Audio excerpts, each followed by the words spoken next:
حضرت ابراہیم تو اللہ کے نبی ہیں، تو کون سا ابراہیم آنا ہے جی؟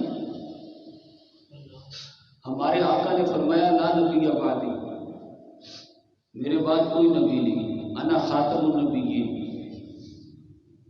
میرے پر نبوت کا سلسلہ ختم ہو گیا، ختم سے بڑھ کر مکمل ہو گیا، مکمل ہو گیا۔ ایک کام تھا جو ادھورا رہ جاتا تھا، میں نے آ کے اس کام کو مکمل کر دیا، قیامت تک کے لیے مکمل ہو گیا۔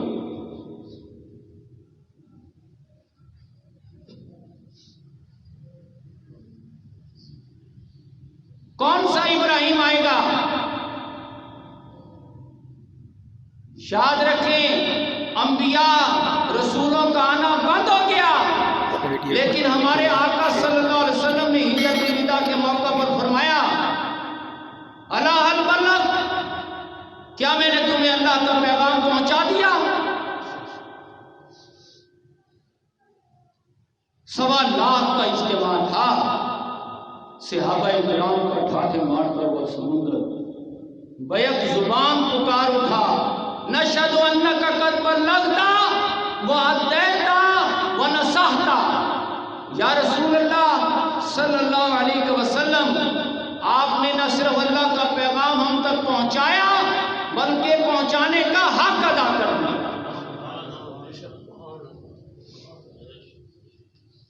اب آپ نے کیا فرمایا؟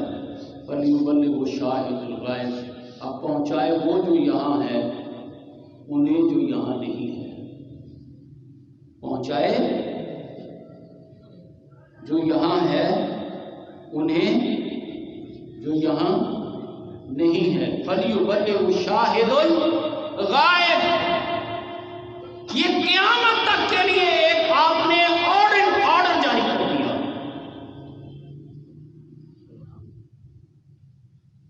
اللہ پاک بھی فرماتا ہے قرآن حکیم میں اللہ یصطفی من الملائکۃ رسلا ومن الناس، اللہ تعالیٰ اب تک انسانوں اور فرشتوں میں سے رسول چنتا رہا، لیکن اب اپنے محبوب کے آنے پر ہم طریقہ کار بدل رہے ہیں۔ ہوا اجتباکم، اللہ نے اب تمہیں چن لیا ہے۔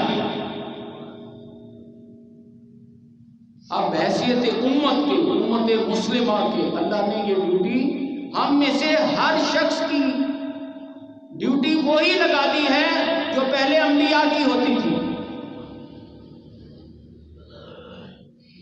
معاذ اللہ اس کا یہ مطلب نہیں ہے ہر شخص نبی بن گیا ہے، معاذ اللہ ثم معاذ اللہ، نہیں، ہر امتی نے اپنے آقا کے قدموں کی خاک کے طفیل وہ کام کرنا ہوتا ہے، کیونکہ آپ وہ کامل طریقہ دے گئے ہیں، اسوہ حسنہ دے گئے ہیں۔ جو کوئی اسوہ حسنہ پر چلے گا اللہ اس کی اسی طرح مدد کرے گا جیسے اللہ پہلے انبیاء کی مدد کرتا ہے۔